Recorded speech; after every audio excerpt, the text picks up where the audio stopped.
恒指九轉變盤，下週點睇？美股進入超買區，咁下週又應該如何操作？我哋先睇下香港恒生指數最近佢嘅走勢特徵。咁通過恒指嘅走勢睇到，咁基本上只要佢每次到達時間嘅一個變盤點，股價咧就會選擇一個方向。咁依家咧啱好到達呢個55號變盤點，咁到底佢會轉升定會轉跌？咁仲有呢個美股嘅納指同樣通過時間倉睇到，咁基本上係每次到呢個變盤點咧，股價就會發生一個方向嘅改變。咁下一個變盤點又係咩時候？咁下週到底睇升定睇跌？咁呢啲問題咧，我哋會喺今期節目都會作深入講解，咁大家一定要睇到最後。如果係第一次睇片嘅，可以先去訂閱我哋 YouTube 呢個 channel 致富學院呢個投資教學頻道，我哋仲要講解港股同美股嘅。咁按咗呢個訂閱之後，一定要按埋呢個全部呢個鈴鐘。我哋會喺每週嘅週末咧就會有影片嘅更新。我哋先嚟回顧一下我哋整個最近呢個港股呢個恒指期貨嘅走勢。咁通過呢個期指嘅日線圖睇到非常清楚咁期指咧喺4月9號見到呢個最低19063點咁經過咗差唔多一個幾個月嘅上升到依家5月嘅16號，咁見到最高點係23651點。咁呢一個幾月時間咧，整個呢個期指嘅波幅達到咗4588點4500幾點。咁如果按一張大旗去計嘅話，咁呢一轉已經差唔多最少一張大旗已經賺咗超過20萬啦，所以市場係有機會嘅。咁我哋回顧下我哋呢段時間俾大家作嘅行情廣播。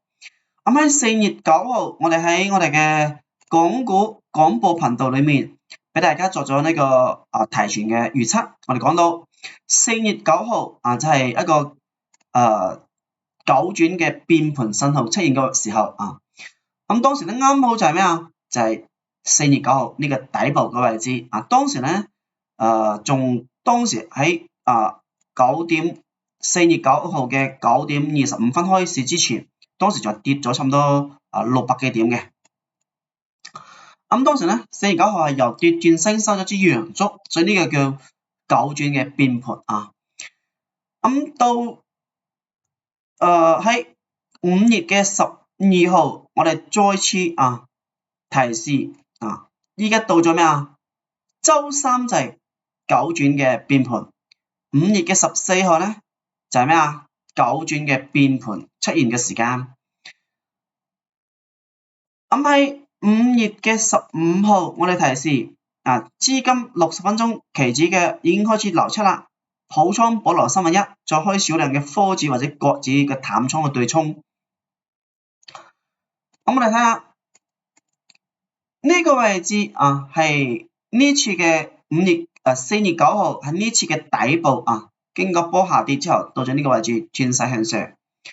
5月嘅14號咧就係出現呢個高位嘅九轉嘅一個變盤嘅信號之前呢個底部嘅九轉變盤，呢個高位嘅九轉變盤咁5月14號見咗呢個九轉高位之後，咁從周三周四周五連續2天係咩係回調嘅，所以我哋當時就喺5月嘅15號，亦即係周四嘅時候，呢個高位就開咗咩呢個科指或者國指嘅淡倉去對沖，並且咧好倉亦作再減持，只有1/3。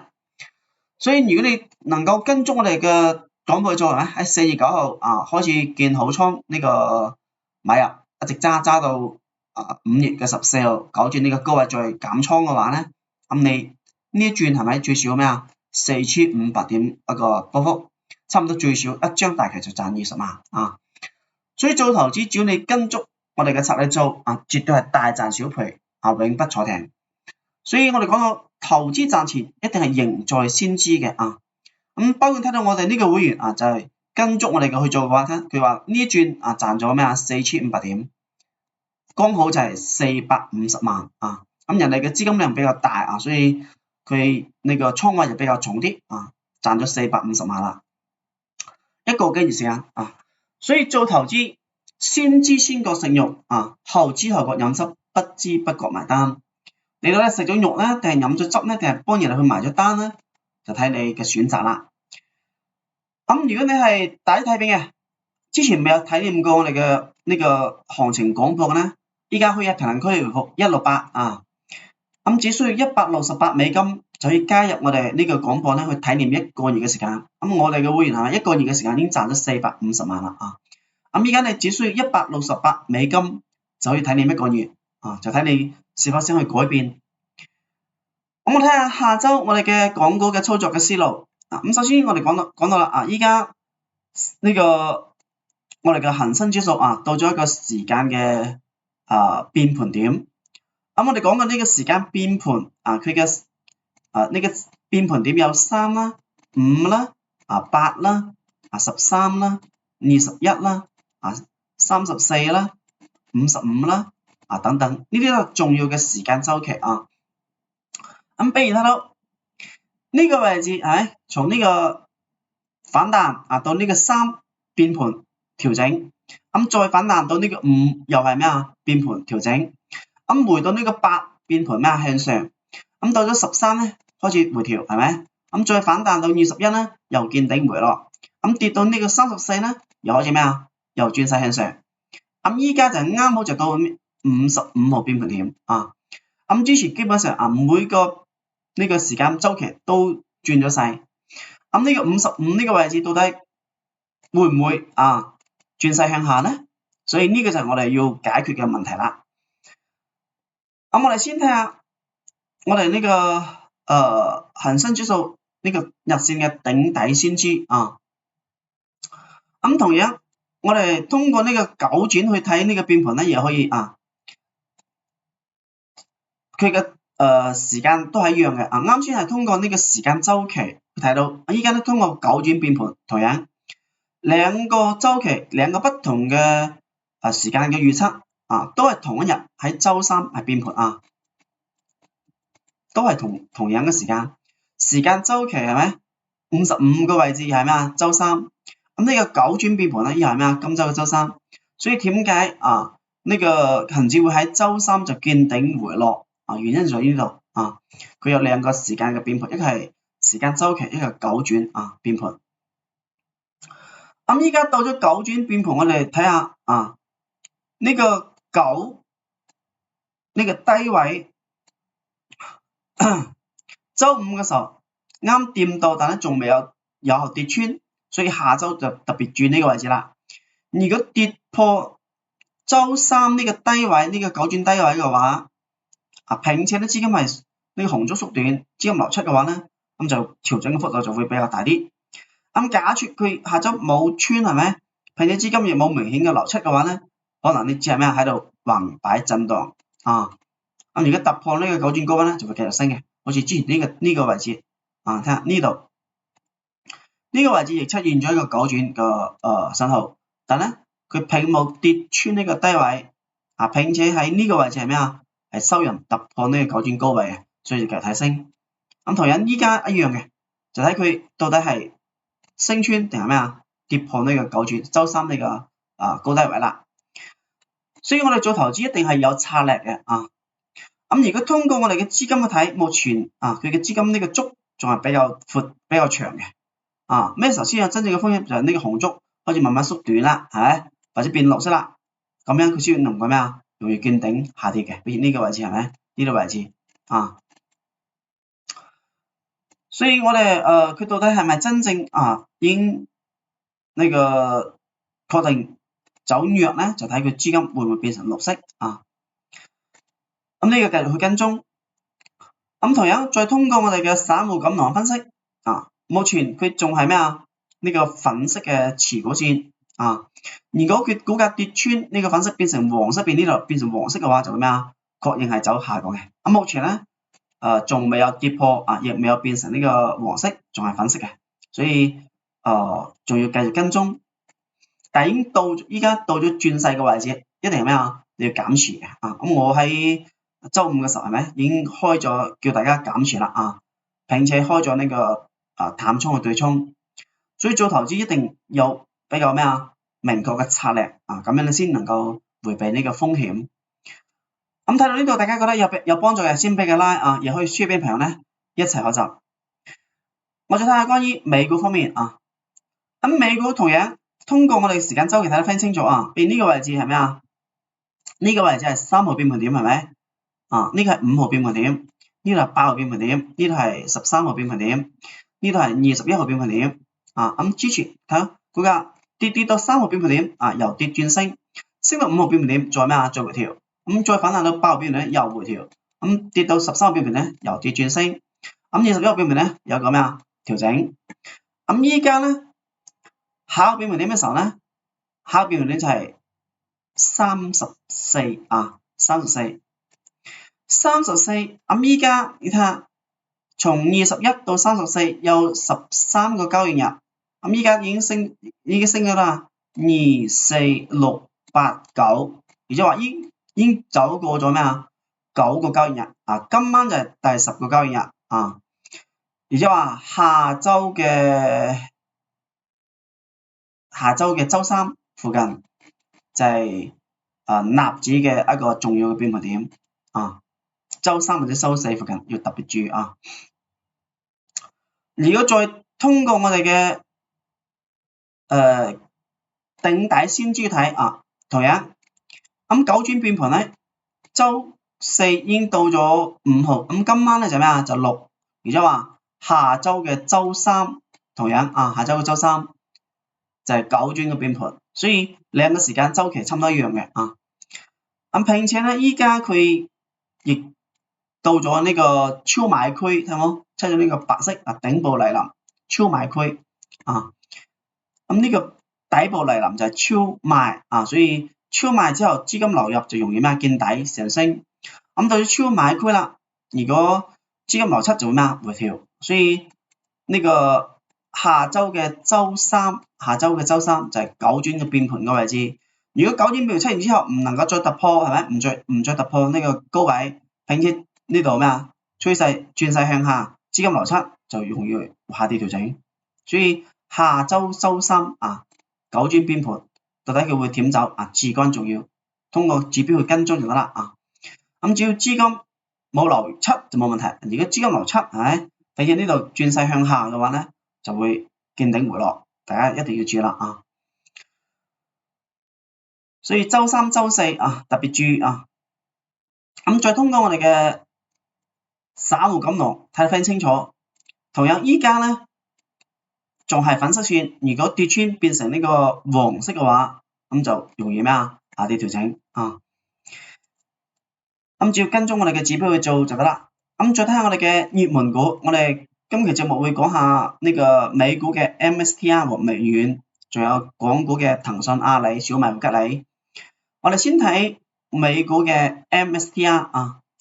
咁呢個股票我睇得非常清楚啊。咁被呢個位置出現咗呢個9轉變盤係咪？並且股價係咩啊？係跌穿嘅啊。咁下邊咧資金又係咩啊？又係流出嘅，所以有個回調。咁資金流入之後，股價再次咩啊？反彈。咁到咗呢個9轉咧係突破嘅，13咧亦係突破嘅。咁依家到咗18啊，18呢個係18。咁喺度橫咗差唔多1週啦。咁依家係咩啊？係跌穿咗嘅，跌穿咗呢個9轉18嘅高位。但呢個低位仲未跌穿啊，所以呢個防守位啊9轉18呢個低位防守位，但係咧佢已經出現咗呢個頭頂實落啦，並且資金已經連續咩啊2日可以流出啦，前面紅燭慢慢縮短係咪？依家變成綠色啦，所以 MSTR 如果有呢個股票特別注意啊，如果跌穿9轉18呢個防守嘅位，你就一定要咩啊？要先呢個減倉或者沽貨啦啊！如果按照我哋嘅指標，應該喺呢個位置已經開咩啊？減持啦啊！呢係 MSTR， 咁再睇呢個微軟啊，微軟咧同樣，微軟係啱啱出現咩啊？9轉嘅18，所以如果佢跌穿啊呢個低位，並且資金由紅色變綠色，一定要咩啊？逢高減倉。咁目前咧仲雖然講紅燭係縮短啦，但係仲未有變綠色啊，又未有跌破，所以可以繼續跟蹤一下。但係依家已經處於一個超買區，呢個白色就超買區啊。所以而家美股好多股票已經入超買區㗎啦。超買區出現之後，如果呢個轉勢向下，係咪呢條趨勢線啊開始轉勢向下，資金流出，咁一定咩啊？容易調整嘅，所以特別注意。咁呢啲超買區嘅股票啊有風險嘅咧，就唔好去追高啦啊。咁再睇下港股啊，咁呢個係700騰訊，我哋喺上一期嘅節目5月9號就提示今周周三就係變盤點啊。之前上周嘅時候啱出現咩啊？9轉個6啊，所以今周嘅周三就係咩啊？就係9轉個9啊。我睇下依家嘅走勢啊，睇冇？呢個就係依家嘅走勢，啱好騰訊就係咩啊？喺今周嘅周三出現咗9轉嘅變盤，睇冇？啊，呢個就係周三嘅。咁周四衝高回落啊，周五連續2天已經收陰啦。所以如果你喺上周就聽咗我節目嘅話，就應該係咩啊？喺周三或者周四就開始逢高減倉啊。但係佢目前咧資金仲未有明顯嘅咩啊縮短或者你變綠，所以好可能呢個只係一個調整啊，唔一定係咩啊轉勢。如果後面資金比如呢度咧變成紅色啊縮短啦，開始變綠色啦，就容易見咩啊見頂。啊，所以要繼續騰訊可以減倉，但咧仲未係真正確認咩啊走壞嘅啊。咁呢個係佢呢個防守位，呢個係9轉嘅防守位，睇佢會唔會再繼續呢個下周繼續跌破啊。咁仲有呢個阿里巴巴，同樣阿里巴巴我哋亦係喺上周5月9號提示咗今周周三係一個變盤點啊，睇下佢最新嘅走勢，呢個就係阿里巴巴嘅最新嘅走勢。咁阿里巴巴啊喺周五嘅時候出咗個業績啊，業績係不合預期嘅啊，拖累股價之後低開6%，亦即係話周五嘅時候阿里巴巴直接咩低開6%，咁直接收市嘅時候咧亦跌咗5.5跌咗4%差唔多5%，直接係一個低開嘅假陽燭啊，亦跌破咗我哋周三呢個9轉嘅低位嘅啊，所以如果你喺上周聽咗我哋嘅節目，就應該喺咩啊周三或者周四嘅時候去減存，咁起碼可以迴避呢個5-6% 一個跌幅啊。所以做投資一定係咩啊有提前做功課嘅，唔係等佢走出嚟啦你先去知道係咪已經錯過啦啊。比如你睇到佢周五出咗呢個業績係咪啊，但係咧佢已經一開始點咩就跌啦，你已經回點咩啊？你已經呢個利潤已經回吐翻好多啦啊！咁如果你能夠提前喺上周就知道嘅話，就可以喺咩啊？周三或者周四就減倉啦。咁周五呢個裂口低開咧就迴避咗啦。所以做投資一定要有方法啊！咁再睇下呢個小米啊，小米又係我哋喺上周就開始跟蹤啦，呢個股票係咪？咁喺今周咧已經有少少跌穿呢個粉絲線，變成黃色。但係目前睇到個資金仲未有明顯嘅咩啊？呢個流出，所以呢個位置如果下周佢能夠再升穿呢條黃色變成呢個粉色，並且資金繼續流入，可能佢會咩啊？繼續升啊！咁如果佢呢個下周繼續係咩啊？粉色，並且資金係呢個縮短變成綠色嘅，咁就會繼續跌啊！咁小米咧佢亦有利好嘅消息啊，佢依家研發咗呢個自己嘅一個手機嘅芯片，所以佢小米嚟講佢有比較多嘅利好嘅消息，就睇佢是否能夠刺激佢呢個資金持續流入啦。如果資金持續流入，有機會咩啊？繼續升嘅啊，就跟蹤指標就得啦。咁再睇下呢個吉利啊，吉利又係上周我哋講到嘅175。咁吉利咧呢個票亦比較有規律，係咪？出現大單嘅時候，睇冇？大單流入就會升啊，大單流入就會升，睇冇？大單流入就會升啊。目前咧依家仲係資金流入，仲係粉色嘅。咩時候要注意咧？就係跌破變成黃色就會調整，睇冇？跌破變成黃色，資金流出，係咪？跌破變成黃色資金流出就會調整。目前咧仲係持股嘅，但係咧就唔會再去追啦就唔建議再去追啦。呢個係港股方面嘅，所以如果你有我哋呢個系統嘅話，你去做股票咧就比較輕鬆嘅如果想去了解我哋嘅系統，我哋嘅指標嘅，可以回覆518聯繫助手諮詢。咁呢啲就係今期嘅所有內容啊，未有訂閱、點讚和分享嘅可以先去訂閱、點讚和分享。我哋下期再會，多謝晒。